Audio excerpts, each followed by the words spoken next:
It's a beautiful Friday. Sun's coming up.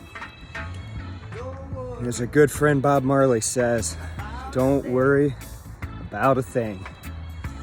Markets are up this week.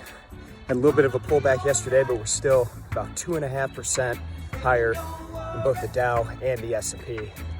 The markets don't seem to be worried right now, although it's going to be a big day today.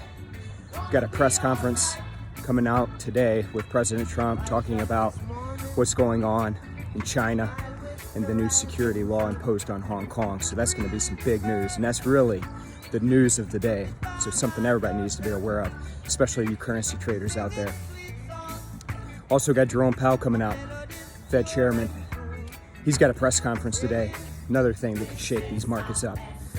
So you look at the markets right now with what we got on tap for today, and slightly lower in the equities, seeing a little bit of strength in the dollar, although pretty muted in the currencies right now.